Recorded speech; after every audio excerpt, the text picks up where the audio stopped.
ಇನ್ನು ಯುವಕರನ್ನು ನೋಡಿದಾಗ ಯುವಕ ಯುವತಿಯರಲ್ಲಿ ಮನಸ್ಸು ತಕ್ಕಂತೆ ವ್ಯವಹಾರ ತಕ್ಕಂತೆ ಅವರ ದಿನಚರಿ ಇರೋದಿಲ್ಲ. ನಾವೇನೋ ಅನ್ಕೋತೀವಿ, ಅವರೇನೋ ಅನ್ಕೊಳ್ತಾರೆ. ಹೀಗಾಗಿ ಹಲವಾರು ರೀತಿ ಯುವಕ ಯುವತಿಯರಲ್ಲಿ ಘರ್ಷಣೆ ಉಂಟಾಗಿ, ಅದು ಲವ್ ಇರ್ಬೋದು ಅಥವಾ ಯಾವುದೋ ಆಸ್ತಿ ವಿಚಾರದಲ್ಲಿ ಇರ್ಬೋದು, ಯಾವುದೋ ಒಂದು ದ್ವೇಷ ಅಸೂಯೆಯಿಂದ ಸಾಕಷ್ಟು ವೈರತ್ವ ಬಂದು ಜಗತ್ತಿನಲ್ಲಿ ಯುವಕ ಯುವತಿಯರಿಂದಲೇ ಮಾನಹಾನಿ ಧನಹಾನಿ ಆಗುವಂತ ಸಂದರ್ಭ ಇದೆ. ಮದುವೆ ಆಗದಿರುವಂತ ಯುವಕರಿಗೆ ಯುವತಿಯರಿಗೆ ಈ ವರ್ಷ ಒಂದು ಸಂಭ್ರಮದ ಸುದ್ದಿ ಏನಂತಂದ್ರೆ, ಬಹಳ ವರ್ಷದಿಂದ ಮದುವೆ ಆಗಿಲ್ಲ ಅಂತ ತುಂಬಾ ಯೋಚನೆ ಮಾಡ್ತಿರ್ತಾರೆ. ಈ 2025 ಬಹಳಷ್ಟು ಜನಕ್ಕೆ ವಿವಾಹ ಯೋಗ ಉಂಟು. ವಿವಾಹ ಯೋಗ ಜೊತೆಗೆ ಯಾರು ಮದುವೆ ಆಗಿದ್ದಾರೋ, ಇತ್ತೀಚೆಗೆ 2024ರಲ್ಲಿ ಯಾರು ಮದುವೆ ಆಗಿದ್ದಾರೋ ಅವರಿಗೆ ಸಂತಾನ ಯೋಗ ಕೂಡ ಉಂಟು. ಆದ್ರಿಂದ ಮದುವೆ ಆದಂತವರಿಗೆ ಒಂದು ವಿಶೇಷವಾದಂತ ವರ್ಷ 2025.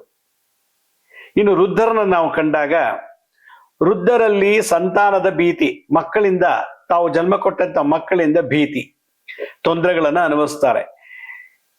ವೃದ್ಧರಿಗೆ ಸರ್ಕಾರದಿಂದ ಧನಲಾಭ, ಯಾರಿಗೆ ಸೀನಿಯರ್ ಸಿಟಿಜನ್ಸ್ ಅಂತೀವೋ ವಯಸ್ಸಾದಂಥವ್ರಿಗೆ ರಾಜನಿಂದ ಸಹಕಾರ ಅಂತ ಹೇಳುತ್ತೆ. ರಾಜ ಅಂದ್ರೆ ಇವಾಗ ಸರ್ಕಾರ ಅಂತೇಳಿ, ಅದು ಸ್ಟೇಟ್ ಗೌರ್ಮೆಂಟ್ ಇರ್ಬೋದು, ಸೆಂಟ್ರಲ್ ಗೌರ್ಮೆಂಟೇ ಇರ್ಬೋದು.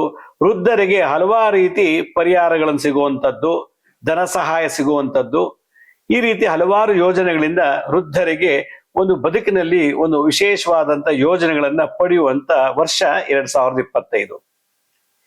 ಸ್ತ್ರೀಯರ ಬಗ್ಗೆ ಯೋಚನೆ ಮಾಡೋದಾದ್ರೆ, ಈ ಒಂದು 2025ರಲ್ಲಿ ಸ್ತ್ರೀಯರಲ್ಲಿ ಒಂದು ವಿಶ್ವಾಸವನ್ನ ಕಳ್ಕೊಳ್ಳುವಂತ ಯೋಚನೆ ಇದೆ. ವಿಶ್ವಾಸ ಅಂದ್ರೇನು? ಗಂಡನ್ ನಂಬೋದಿಲ್ಲ, ಗಂಡನ ಮೇಲೆ ವಿಶ್ವಾಸ ಇಲ್ಲ, ಮಕ್ಕಳ ಮೇಲೆ ನಂಬಿಕೆ ಇಲ್ಲ. ಈ ರೀತಿ ನಂಬಿಕೆಯನ್ನ ಕಳ್ಕೊಂಡು ಹಲವಾರು ಸ್ತ್ರೀಯರು ಮಾನಸಿಕವಾಗಿ ದೈಹಿಕವಾಗಿ ನರಳುವಂತ ವರ್ಷ ಇದು. ಆದ್ರಿಂದ ಈ 2025 ಸ್ತ್ರೀಯರಿಗೆ ಅಷ್ಟು ಅನುಕೂಲ ಆಗಿಲ್ಲ ಅನ್ನೋ ಒಂದು ವಿಚಾರ ನಮ್ಮದು. ನಾನು ಯಾತಕ್ಕೆ ಈ ಸಂಚಿಕೆಯಲ್ಲಿ ಬರೀ ನೆಗೆಟಿವ್ಸ್ ಹೇಳ್ತಾ ಇದ್ದೀನಿ ಅಂದ್ರೆ, ನೆಗೆಟಿವ್ ಹೇಳೋದ್ರಿಂದ ನಾವು ಮುಂಜಾಗ್ರತೆ ಕ್ರಮ ತಗೊಳ್ಳೋಕೆ ಒಂದು ಒಳ್ಳೆ ಅವಕಾಶ. ಒಳ್ಳೆಯದಾಗದಿದ್ರೆ ನಾವೇನು ಯಾವ್ದು ಹೇಳೋ ಅವಶ್ಯಕತೆನೇ ಇಲ್ಲ, ಒಳ್ಳೆ ತಾನೇ ಆಗತ್ತೆ. ಅದಕ್ಕೆ ಯಾವ ಜ್ಯೋತಿಷತ್ರ ಹೋಗ್ಬೇಕಾಗಿಲ್ಲ, ಯಾವ ವಾಸ್ತುತ್ರನೂ ಹೋಗ್ಬೇಕಾಗಿಲ್ಲ. ನಮ್ಮನ್ನ ಯಾವ ಶಕ್ತಿ ಯಾವುದು ಒಂದು ನಮ್ಮನ್ನು ತಡೀತಾ ಇದೆಯೋ ಅದ್ರ ಬಗ್ಗೆ ನಾವು ಸ್ವಲ್ಪ ಗಮನ ತಗೊಂಡಾಗ ಸೂಕ್ತ ಸಮಯದಲ್ಲಿ ಅದಕ್ಕೆ ಪರಿಹಾರ ಮಾಡ್ಕೊಳ್ಳೋದು ಬಹಳ ಒಳ್ಳೇದು ಅನ್ನೋ ಅರ್ಥದಲ್ಲಿ 2020ರಲ್ಲಿ ಆಗುವಂತ ಕೆಲವು ನೆಗೆಟಿವ್ಸ್ ನಾನು ನಿಮ್ಗೆ ಹೇಳ್ತಾ ಇದ್ದೀನಿ.